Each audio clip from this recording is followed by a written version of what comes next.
My name is Loredana Guichuaya. I'm the Managing Director of STEPS Charity Worldwide, and I'd like to thank Dan and Chris today for their time. Thank you very much. And please, Chris and Dan, can you introduce yourself? Sure. So I'm Dan Perry. I'm a children's orthopaedic surgeon. I work at Alderhay Children's Hospital in Liverpool, and I've got a special interest in hip disease, and I do a lot of research. Hi there, my name's Chris Talbot. I'm also a consultant paediatric orthopaedic surgeon at Alderhay Children's Hospital. I have an interest in the adolescent hip, and in particular dealing with the consequences of slipped capital femoral epiphysis, or SUFE. Thank you very much. And I believe now we're going to go straight into the presentation. Yeah, is that correct? If that's cool. So between us, we'll tell you everything we know about SUFE. So let's go here. Okay. So I'm hoping you can all see that. Yes. Perfect. Okay. So this is everything we know, roughly, about. So firstly, it's got two different names. It's called SCFE, which stands for Slipped Capital Femoral Epiphysis, or SUFE, which stands for Slipped Upper Femoral Epiphysis. Traditionally in the UK, we've tended to use the word SUFE, and SCFE's been a bit more of an Americanism. But either way, they both mean the same thing. So this is what SUFE is. This is the growth plate at the top of the hip bone. So this is a nice normal hip with a nice normal growth plate. And in this hip, the growth plate has completely slipped. So this whole top of the hip bone, which we call the epiphysis, has completely slipped off. So it's gone all funny, and this is a SCFE. So this is a slipped capital femoral epiphysis. And so trying to think about what it is, a really simple way of thinking about it is like an ice cream. So if you've got an ice cream cone and you've got some ice cream in the ice cream cone, then what's going to happen is that this ice cream is going to gently slip out of place. And it can either happen gently or it can happen really suddenly. And if it happens really gently, then we call it a stable slip because it just gently moves and moves and moves, a bit like literally ice melting. Or if it happens all of a sudden and just falls off, then that's an unstable slip. And the management of the two are quite different. But in the main, about 80% or so are stable slips, so they just gradually change. So we know. So if you read the books, then there's a whole different range of how many people get SCFE. But on the whole, we know that the lifetime risk of getting SCFE is about 1 in 1,200. So about 1 in 1,200 people get a SUFE sometimes in their life. It's roughly 50-50 boys and girls. Very, very slightly more common in boys, but roughly 50-50. It's really, really uncommon. Well, certainly we only really see it from about 10 years old. You will see a couple kind of younger than that, but it's very, very infrequent. This is from a study I did a few years ago looking at 600 patients. And by far the most common are these 12 and 13-year-olds when they get the disease. So if we ask the clever microscope people what's going on, they tell us that this growth plate, so that something happens through the growth plate where the growth plate becomes weak, or the growth plate fails under the load of the child. And perhaps it makes sense anyway when I said that the growth plate fails under the load, then it can happen to anyone. So either the growth plate can be weak and it can fail to anyone, or the increased load that's put through the growth plate, so heavier children are much more likely to have a SCFE. But having said that, it does happen to everyone or can happen to anyone, but it is more common in those that are on the heavier side. So I've already said that it can fall off very suddenly, which are called unstable slips. And if it falls off suddenly, those kids come into hospital and they're brought in on a stretcher and they just can't walk. Something's happened, they've been playing football or playing rugby or doing something, and all of a sudden that hip has just fallen apart. And those kids come to us and they've got a real problem because they can't walk and they're in so much pain they've got hip fracture. And then there's another group of children who we call stable SUFE. So these children have typically had hip pain or knee pain or thigh pain or altered walking, so an altered gait. And they've had that for some months often. And many will have been to their doctor lots of times, or many of their parents may have put it down to groin strain or lots of other things. And actually so hip pains are diagnosed the most quickly. Kids with knee or thigh pain are diagnosed usually a little bit later, and those with just an altered walk-in are diagnosed even later. So the type of pain that your child gets will be largely dependent on how quickly it's diagnosed. But these hips are all called stable hips. So the hip hasn't fallen apart, but they're just the course of them is more insidious. So it's a bit more difficult to identify and difficult to detect. But when we eventually detect it by doing an X-ray, we can see that the hip has moved out of place through that growth plate. The treatment is always surgery. So what we do is we take the child to the operating theatre, and when in the operating theatre, we want to stop it slipping anymore. That's the primary aim of treatment, to stop it slipping anymore. And so what we normally do through what is essentially keyhole surgery is to draw some lines on the child when they're fast asleep and can't feel anything. We draw some lines to plan exactly where that screw is going to go, and through a really small incision on the hole, what we can do is we can drive a screw in so it stabilizes the top of this ice cream and stops it slipping anymore out of place.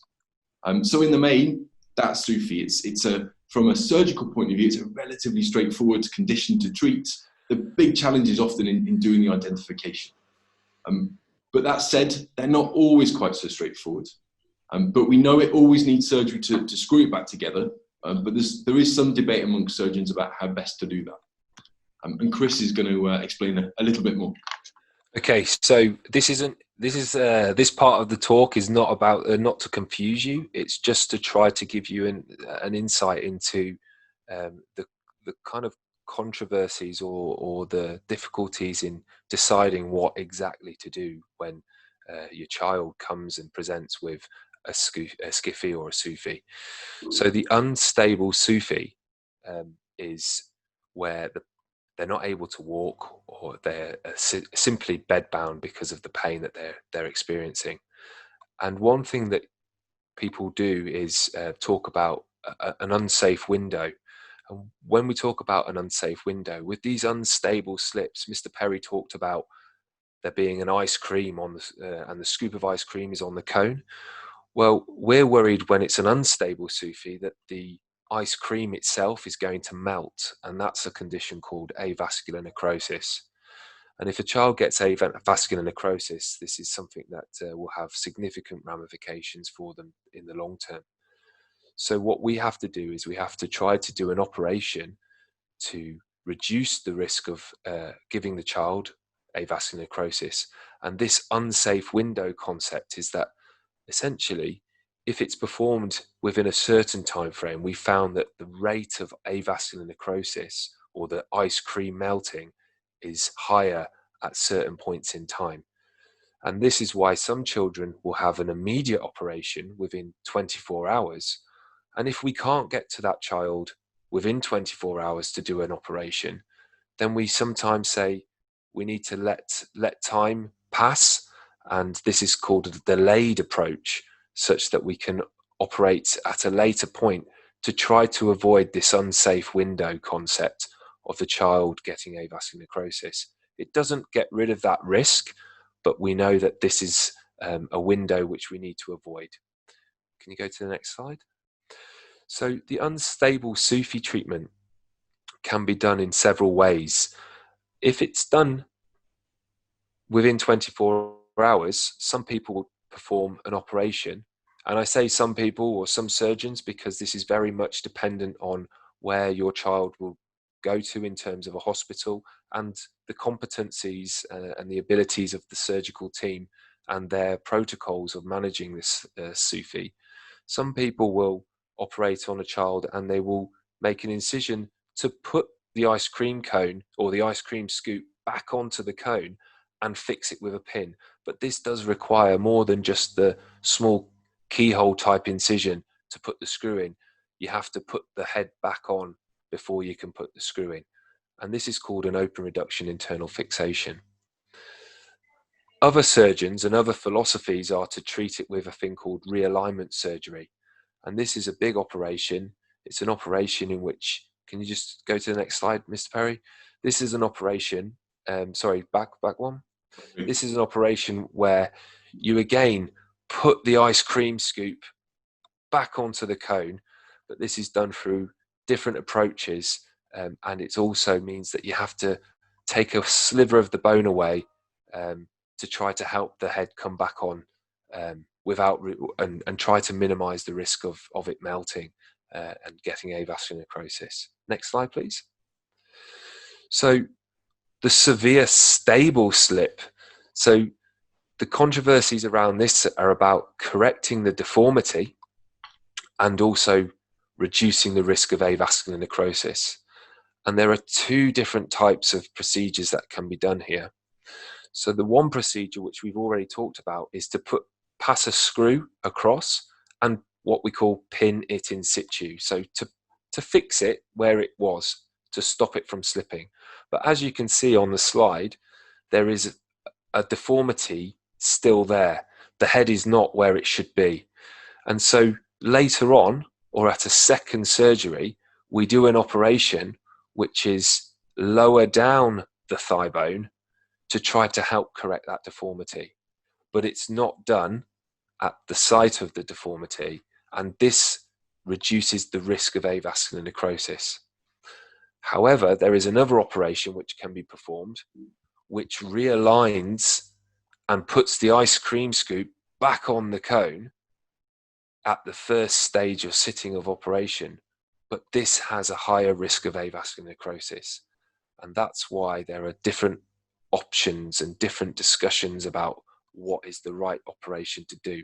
And we're currently talking about studies looking at what is the right operation to do, or this is something that we certainly want to do in the future.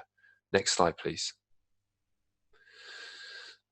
The other thing that can be talked about and is slightly controversial is whether to pin the non-slip side.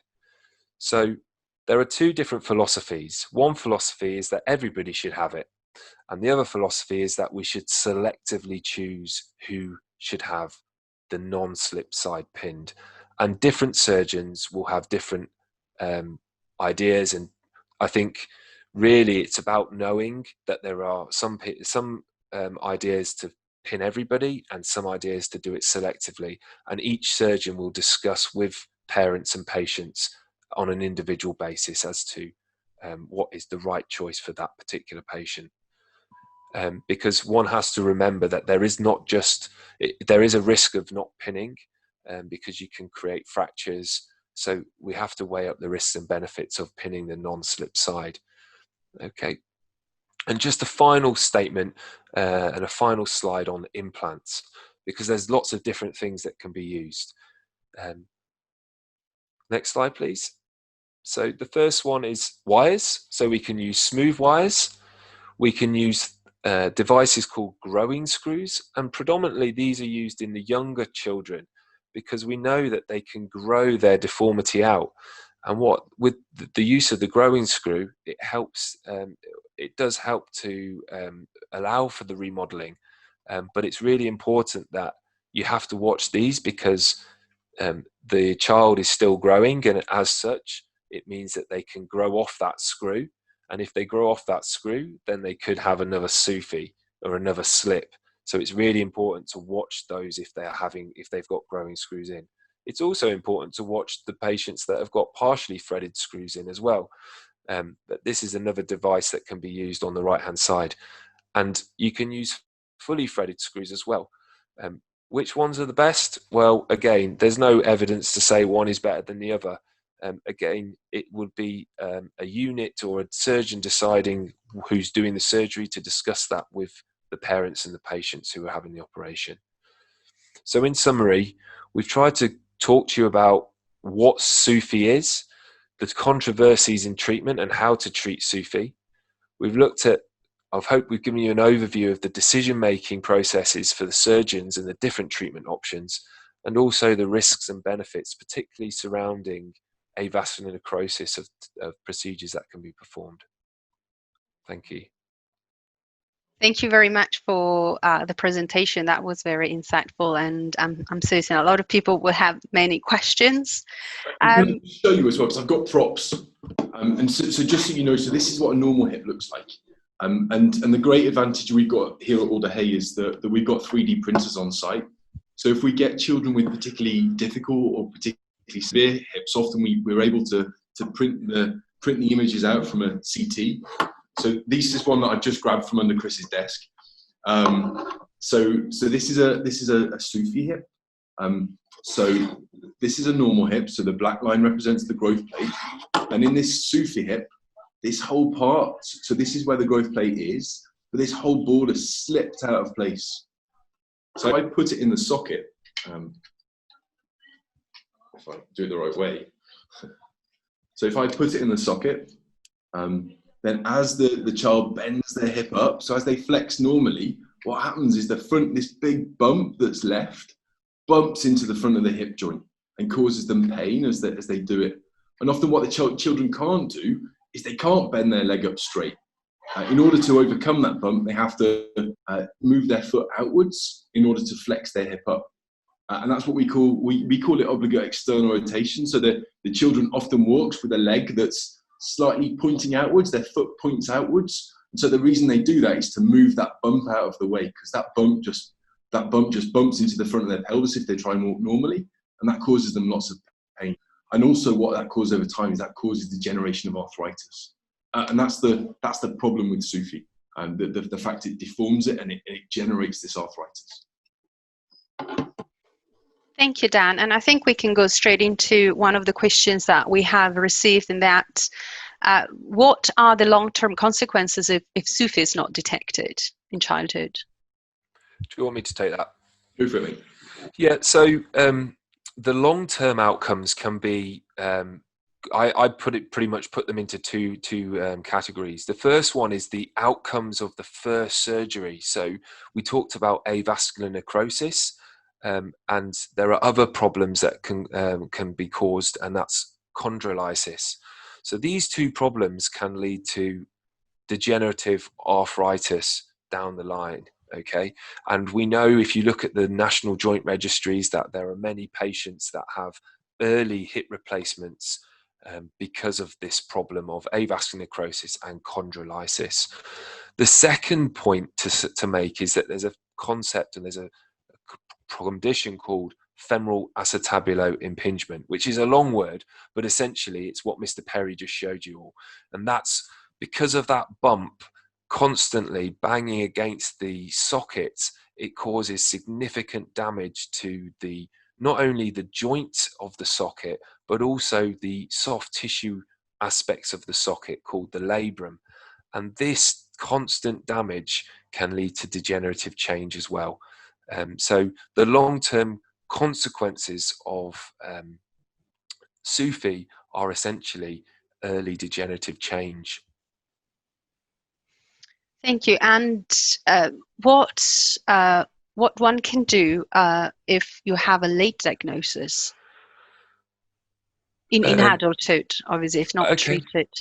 So I think if there is a patient who is having significant symptoms in adulthood, it would be unlikely that you could preserve the joint. So there are operations to try to preserve joints, and there are operations to replace joints. And essentially, it would be very much dependent on that patient's symptoms, but also what the state of play is within the socket and the femoral head in terms of their articular degenerative change, if they have it. Now, if it's minimal or there is no change, then there are joint preserving procedures that can be done to try to prevent the progression of arthritic changes. But if that's not possible, then the only real option is that to discuss of arthroplasty or joint replacement surgery. I don't know if Mr. Perry wants to add anything to that. Right. So essentially, the options would be to try and shave off this bump to stop it getting in the way, stop it bumping and causing damage to what's called the labrum. So the layer on the inside that lines the socket. Or there's other operations, as Chris alluded to, which are much bigger to try and put the hip back in the right place. But that's, you have to have a pretty good hip to justify doing that. And the other option, as you said, is to get rid of this and give you a shiny new hip. But that's a last resort. Thank you. There's a question that has come in through the Q&A section, in that do you have any idea in terms of the success rates of the procedures for SUFE, and what do you do if it fails? And in addition to that, would one advocate for weight loss or weight management along the surgery? Sure. So in terms of the success rate, so it's very much dependent on the type of slip. So we talked about those unstable ones where the ice cream just falls on the floor, and in those hips, they're a lot more difficult to put back together, because we've got to pick up that ice cream from the floor and somehow put it back in the right place and make it look beautiful again.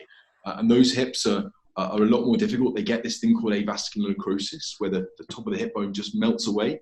They get that a lot more commonly. So those hips are really troublesome to us.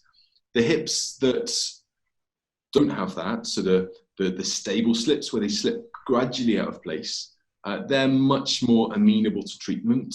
And on the whole, they tend to be relatively mild. So there's some severe slips, but on the whole, they're fairly mild. And so the outcomes for those are actually pretty good. Just pinning them in the right place, which is our most common operation for SUFE, it has really good long-term results. So patients don't normally get significant pain and things in the long term. And in terms of weight management,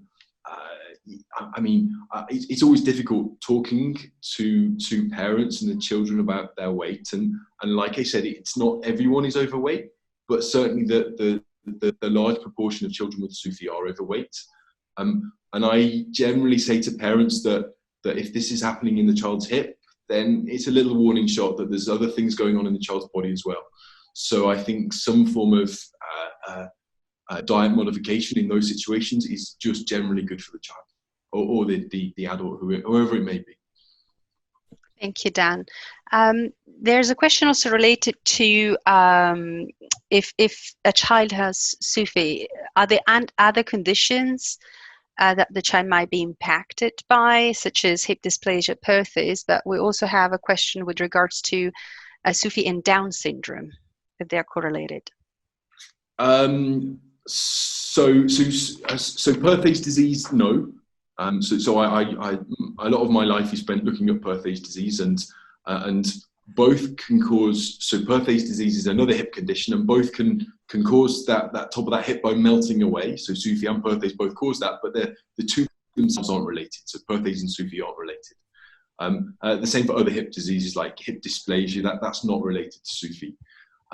Down syndrome, however, there is some. So all of the epidemiology, because SUFE is relatively rare, and because Down syndrome is kind of on the whole relatively rare, looking at the two rare diseases together is a bit more troublesome, but there is certainly a signal that it's more common in children with Down syndrome. But that signal's not super strong. So it's not like every child with Down syndrome will get a SUFE, but there is a slightly higher rate than in the general population. Thank you, Dan. And with regards to physical activity and SUFE, is there anything that a parent should be aware not to promote? So what type of physical activity should they not ask their children to do if they've diagnosed with SUFE? Do you want to take it, Chris? Yeah, so I think that would be very much dependent on the type of SUFE that they have. We have certain protocols for different types of SUFE and how we manage them. But the most important thing I think to say would be that if a child has a SUFE and they've had an operation because of that SUFE, it's really important to talk to your surgeon that's done the procedure, because each surgeon will have a specific protocol. And that's probably the best thing to say. You will certainly be advised that you can't be doing contact activities for a period of time, but I wouldn't want to say this is what you should do, because everybody has a slightly different take on what activities they can have or do. Thank you, Chris. And one last question related to SUFE and COVID. Some parents have asked whether if they suspect that their child has SUFE, would that be consider a priority condition, taking into account COVID-19? So I'll take this. Yeah. So if a patient or a parent has any concerns that their child has a slipped capital femoral epiphysis, this is a priority, and it should be taken seriously. And I would advocate to every parent, if there is a concern, that they should contact their GP or the emergency department. This is a priority within COVID. Thank you very much. And I apologize, I did say that that was the last question, but actually there's an interesting one that has come through from a health professionals with regards to what physical assessment would you conduct prior to referring a child for an X-ray if you suspect SUFE? So if the child's in the right age group, so typically that's over 10 years old, unless the child's got, unless there's any other concerns below that, but certainly never really younger than 6. If a child's above 10 years old and they've got knee pain, thigh pain, or hip pain, it's SUFE until proven otherwise. That's certainly the way that we look at it. What we'd expect to see is, we expect when we examine the child's hip, we'd expect them to have pain, most significantly on internally rotating the hip. The reason we get pain on internal rotation, so I'll come back to my model, is if we internally rotate the hip, we force this bump into the socket. So we force that bump and make that big bump impact with the socket. And so that causes the child pain. So pain on internal rotation is a really sensitive marker of it. But having said that, if a child has got a child above 10 years old with new hip or knee pain, as orthopedic surgeons, we automatically thinking this child's got a SUFE, and we're generally arranging for them to have an X-ray, which includes both an X-ray of the front of the hip, which is called an AP X-ray, and an X-ray of the side of the hip. And this side X-ray, called a frog X-ray, where you get a child to lie in a frog leg position, is really important, because often if you look at the hip from the front, it doesn't look too bad, but if you look at it from the side, that's where you really start to see the big deformity forming. So that's why the side views are really important, those frog X-rays.